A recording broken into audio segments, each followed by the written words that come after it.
I just got off the phone with your mama. She wanted to know two things. One, how come I ain't been around the house in a minute?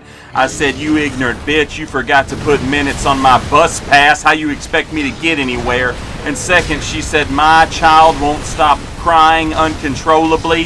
He still can't beat the Sekiro. What are you going to do? Please help him. I said, I will. What is he stuck on? The guardian ape. Oh, the guardian ape.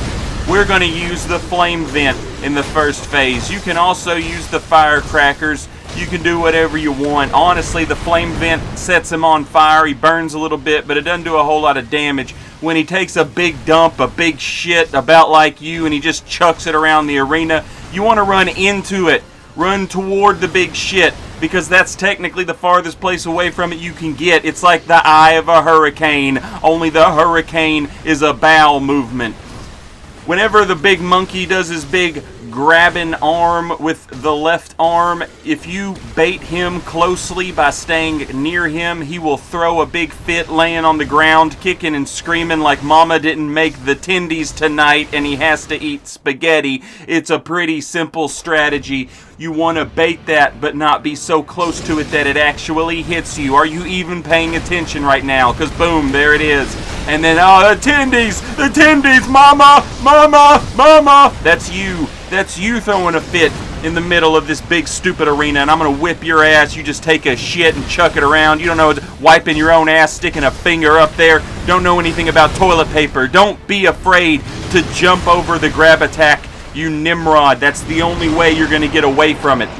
You can use the grappling hook, but be careful, because sometimes it just won't work. The Guardian Ape, he's weak to stagger. Knock him around, stagger him a little bit. But don't knock him over completely, no. Hit him with an oil urn and then mash him with the fire so that his ass stays on fire. Run away from the grab and then run right back and start whipping that ass again. And now he's even more mad. What's he going to do? He's going to go for it again. It's no big deal. We run away from it. We come back. We turn around and we whip his ass some more. He thought we were done whipping his ass. We weren't. We had more ass to whip, and so that's what we do. We just keep doing this. There's nothing he can do about it. He goes for the grab. You can stay away. You can jump over it. You can do anything except just get grabbed by it. It's that simple. It's that easy. I don't know how you've turned this into an absolute mountain, because it's a molehill. If you don't bait the crybaby attack, what you get ends up looking like that, where he sits on his butt and just sulks and cries because he doesn't know how to beat Sekiro. You see, you and this ape have all kinds of things in common, but the number one thing that you have in common is that you don't know how to beat Sekiro. I am Sekiro. My name is John Sekiro. Legally changed on government documents. Spent money that I made. And by made, I mean I sit around and I draw a check from the government. I taxed you to change my name to John Sekiro. What are you going to do about it? Nothing. You're not going to do anything about it, because I've bought all the politicians. I bought them all with my money that I get, my welfare money. I used it to purchase the politicians so I could keep doing this.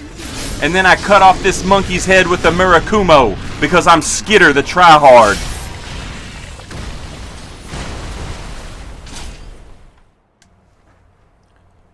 But wait, because there's more.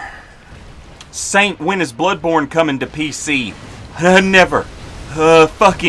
Ever. But you can fight Ludwig right now on your PC. His name is the Guardian Ape. In this phase, we're actually going to parry the dude because he's swinging a sword.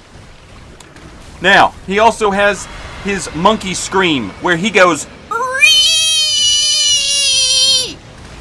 We're going to avoid that. Saint, you could use the umbrella.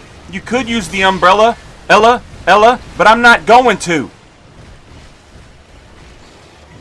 When the monkey goes for his 3-swing combo, we want to parry those 3 swings. A lot of times what will happen is that triggers the monkey into going for a big smash. And when he goes for the big smash, we smash the ass.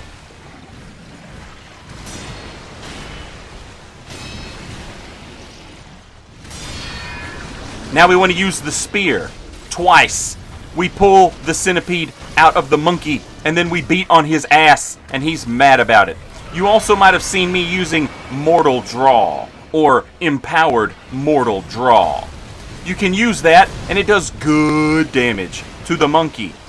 But don't be over-reliant on it, because it's taking your Quicksilver bullets. You heard. You heard. Block this. Parry it. Hit him with the spear. Grab the centipede. Chase after him. And attack. Attack.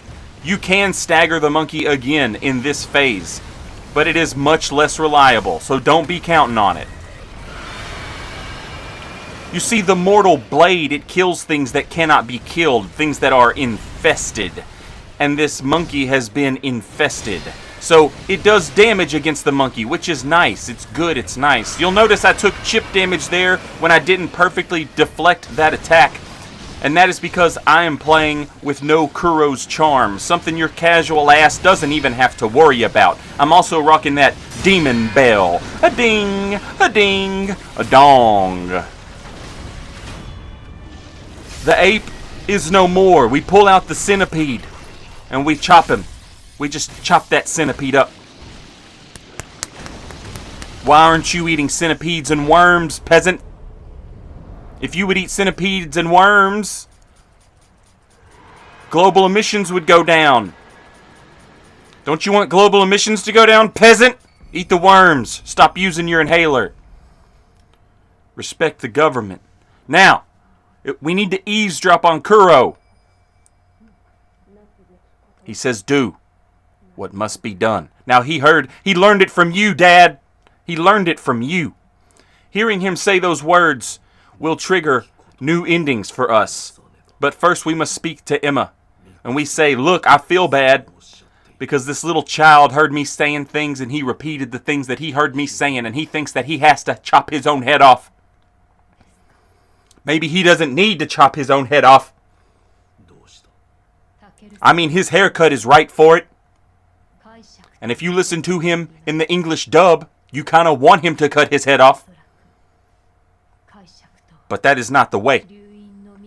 The way is to liberate the child. We can sever his immortality without chopping off his head. But in order to get those other two endings, we're going to have to do some extra work. So that's what we're going to do. We need to eavesdrop on Kuro at any point after bringing him some MacGuffins. Saint, what is a MacGuffin? It is a literary device. It's also called a plot point. We're talking about the flower, the fragrant flower. We're talking about the stone. We're talking about the mortal blade. Once you start bringing these MacGuffins back to Kuro, his dialogue changes.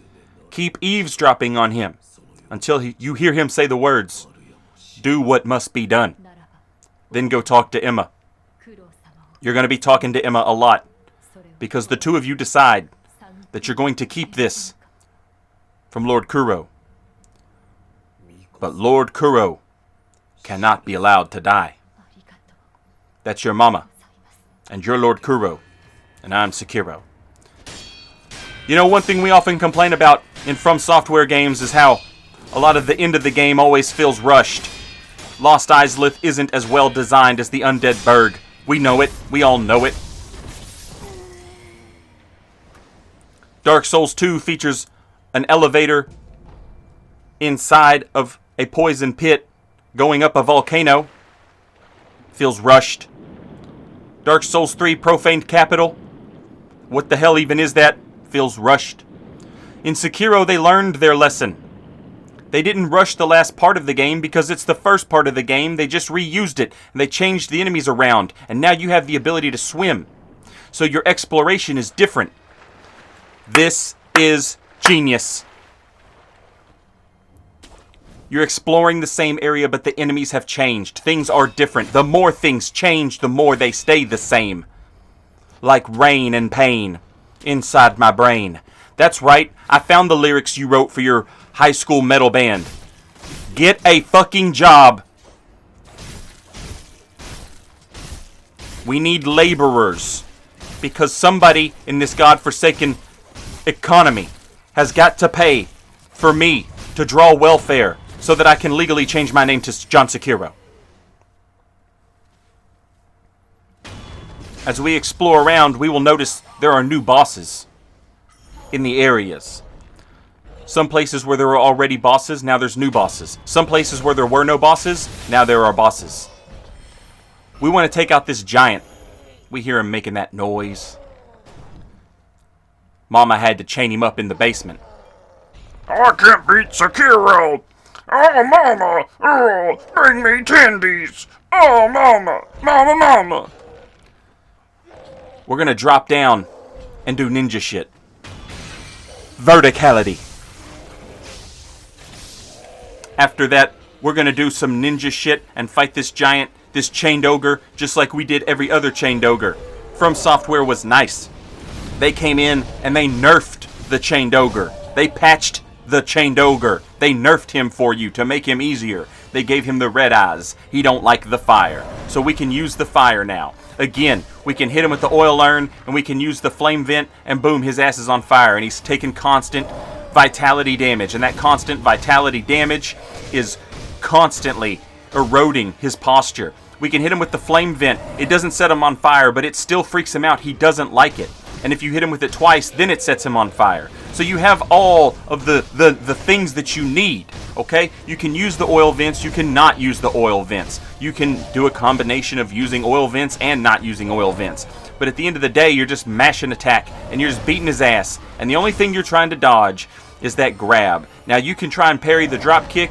You can try and parry the kick. You can try and parry the elbow drop. You can dodge that shit. You can do what you want. At the end of the day, it's all about pressing R1. It's all about being on the attack. It's all about keeping that momentum going. It is all about being the baddest man in this weeaboo incel basement and just beating the ass of this red-eyed idiot who sits around all day and posts pictures of cartoon frogs on political forums. It is up to you to rise up and defeat that which controls you. Who controls the giant? The Ministry. That's correct. The Ministry controls the giant. Maybe the real Ministry was the friends we made along the way. Now it's time for us to fight Stinkhand Osaka. And he's coming at you live from Japan. But before we take on Stinkhand Osaka, we need to come over here. We need to take out his entourage. Now Stinkhand is rocking a mighty poison attack. But other than that, he is a typical ninja warrior, purple pajama shirted pussy that we have fought before. It's all the same. We can't bully him too hard. We have to watch out for the poison hand. That's all he's got. We're going to parry that. We're going to Simpo kick that. You see that sweep? That perilous sweep. You hit that with Simpo kicks, and that is the equivalent of doing the Makiri counter to a thrust attack. Gotta fight the camera a little bit. Thank you From Software, never change. Stinkhand Osaka, the great-great-grandson of the Capra Demon. You kill him one time, it's not enough. You gotta kill him twice.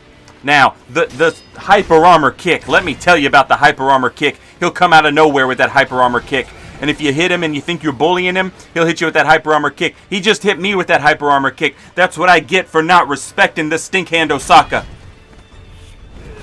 Makiri counter that. It's a thrust. No bully. No bully.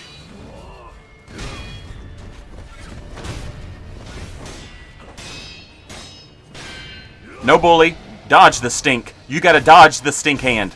That's what made him famous. That's how he won the 1999 King of the Ring, was with his stink hand maneuver. But that's it and that's all. He's done for. The end. Next time, we're gonna kill our daddy. That's patricide. Later, y'all.